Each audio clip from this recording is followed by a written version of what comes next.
Bonjour à tous, c'est Pierre-Alexandre pour AndroGames.fr. Aujourd'hui, on va faire la prise en main du Acer Z630 de la gamme Liquid, qui vendait un petit peu moins de 200 euros. Alors, ce Acer, quelle est sa grande particularité? C'est surtout d'avoir une batterie de 4100 mAh. Ce qui fait que ça en fait un appareil qui est extrêmement, qui tient vraiment le choc en longévité. Donc pour ceux qui cherchent vraiment une très très grosse autonomie, ils ne devraient pas être déçus. Alors, premier truc qui choque quand même au premier démarrage, donc je vais vous montrer ça tout de suite, c'est surtout, c'est surtout en fait l'écran jaune qui déjà avait été relevé par d'autres testeurs. Alors moi je m'attendais pas à un jaune comme ça, mais c'est vrai que c'est vraiment jaune, hein, c'est jaune jaune. Ça se remarque tout de suite, hein, on a vraiment cette impression de blanc, blanc cassé.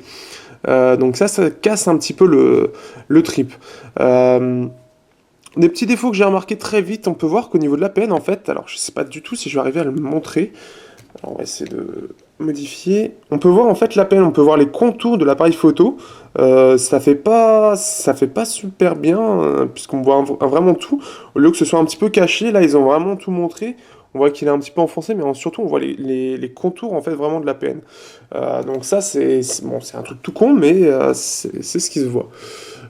Donc au démarrage, alors on est sur du Android 5.1, mais Acer a quand même mis sa surcouche, on peut la remarquer tout de suite avec justement ces petits trucs-là, mais on n'a pas tout au final, on se retrouve avec des choses en moins, donc bon, faut aimer.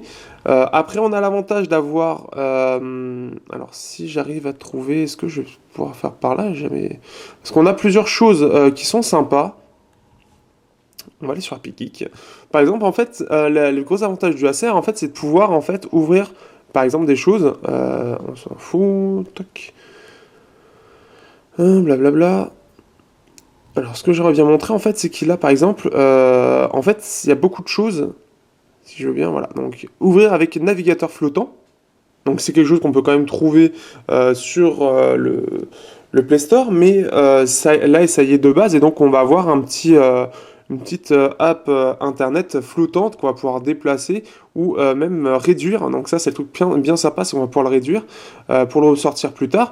Et ce qu'il y a de bien, en fait, c'est on va pouvoir sortir plusieurs choses. On va pouvoir avoir le calendrier, on va avoir donc la calculatrice, on peut avoir les notes aussi, donc ça peut être pratique. En plus, on peut écrire comme ça ou tout simplement avec, s'il veut bien, d'autres choses. Non, il veut écrire que comme ça. On peut même choisir, vous voyez, donc la zone de stockage. Donc ça, c'est plutôt sympa. Mais voilà, je trouve que il n'est pas aussi complet que la, comment dire, je trouve pas aussi sympa ou aussi complet que Android de base. Donc ça, c'est le truc tout bête. Ce qu'on peut voir aussi, c'est qu'il est extrêmement fluide. Alors, il n'a qu'un MT 6735. Alors, nous, ce qu'on a testé, le 6735, on l'avait testé sur le 612 C50. Alors, il se démerdait plutôt bien, mais là, je le trouve encore mieux, sachant que là, il a 2 Go de RAM.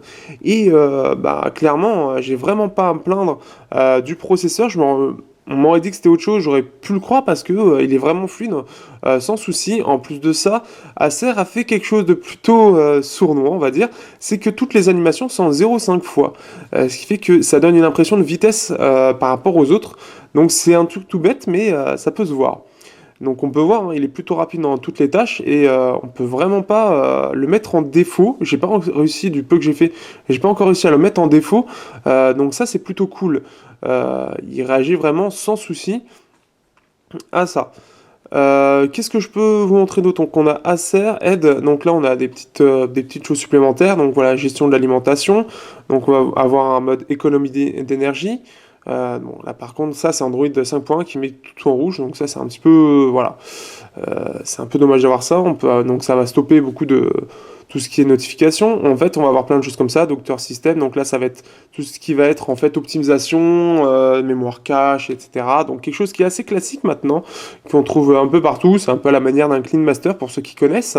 On va avoir Acer Snapshot qui va être, je sais pas trop, détection et enregistrement auto des images. Donc bon, je sais pas trop à quoi ça sert, ce qu'on va pouvoir en faire exactement. Ça, j'en regarderai surtout au moment du test, parce que j'ai pas encore tout regardé. On peut voir quand même qu'il y a plein de petites applications supplémentaires. Peut voir Booking.com. On a Acer Navigation, il faut regarder. On a plus de 50 jeux gratuits Gameloft. Après, on a ce qu'il y a AB Music, donc Acer Acer, hop.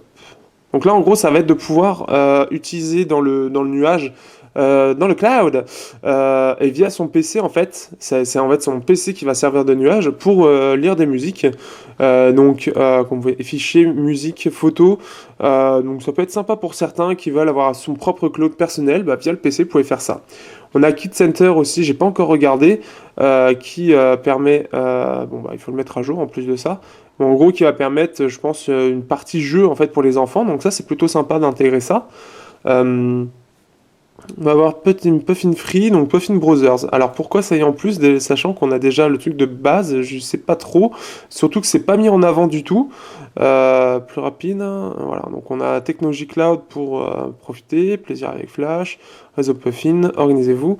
Donc bon, petite chose sympa, c'est que là, on peut... non, c'est avant. Voilà, ce navigateur-là permet d'être compatible Flash. Donc ça, c'est plutôt sympa. Mais pourquoi pas l'avoir mis en avant, si en tout cas ça en fait partie? On a le portail Acer aussi qui va permettre, donc via l'ID Acer, d'avoir des choses supplémentaires, donc notamment le cloud, comme on l'a dit tout à l'heure. Euh, Qu'est-ce qu'on a en supplémentaire? Donc un petit jeu Gameloft en haut, Ninja Up. On a Real Football aussi, on a un Quick Mode. Quick Mode, on va voir un petit peu. Donc voilà, on a plusieurs modes, mode standard et mode facile, et mode de base. Mode standard, on va voir ce que ça donne. Donc mode standard, ça a l'air d'être une version assez différente. Si on regarde bien, voilà, ça donnerait un petit peu ça. Donc ça peut être sympa pour avoir quelque chose d'un petit peu plus différent. Mode facile, donc là forcément, non. Hop. Mode facile, on va se retrouver avec quelque chose de beaucoup plus simpliste.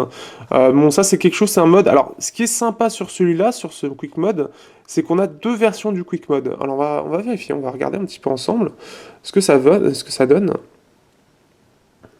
Donc, suivant, plus tard. Et on va regarder un petit peu ce que ça donne vraiment à l'utiliser. Choisissez un thème. Ah, on peut avoir même plusieurs thèmes, c'est plutôt sympa. Donc, par exemple, on va prendre celui-là.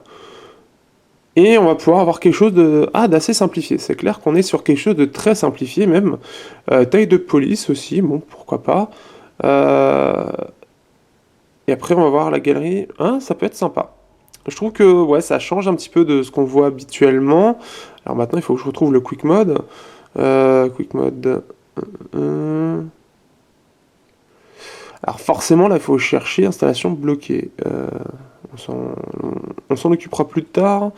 Alors, c'est surtout là, il faudrait que je retrouve le Quick Mode. Je veux retrouver. Je retrouve. Non, je m'en fous, moi. Je veux retourner sur le Quick Mode classique, là. Sur le navigateur classique. Bon, j'ai réussi à sortir du Quick Mode en fait. Bon, ça, c'est sortir du QM. Bon, j'ai pas tilté. Enfin bref. Alors, qu'est-ce que je peux dire encore? Alors, au niveau de l'appareil photo, ça a l'air assez basique. On y reviendra aussi. Mais sinon, voilà, en termes d'expérience utilisateur, si vous voulez quelque chose d'efficace, en tout cas, avoir à la fois une bonne expérience utilisateur et une bonne autonomie, clairement, c'est un bon choix malgré le processeur qui est peut-être assez léger. Il est un petit peu mieux qu'un S410, donc on retrouve les Moto G au même prix. Donc il est vraiment intéressant face à eux. En plus, ce qui est bien, c'est qu'il est à jour, ou quasiment. Aujourd'hui, il y a Marshmallow qui est sorti. Donc il faudra voir, je vais voir avec l'équipe si Marshmallow est prévu pour l'appareil. En tout cas, ce serait une bonne idée. Mais en tout cas, c'est un téléphone déjà qui tourne très bien et j'en suis assez satisfait pour le test. Il est assez intéressant tant qu'on ne cherche pas à avoir de la bonne qualité autour de l'expérience utilisateur. Donc c'est-à-dire en musique, on va avoir quelque chose de classique, en photo aussi. Mais ça, j'en détaillerai plus quand j'aurai vraiment plus approfondi le sujet sur tout ça. Sur ce, à bientôt pour le test sur androgames.fr.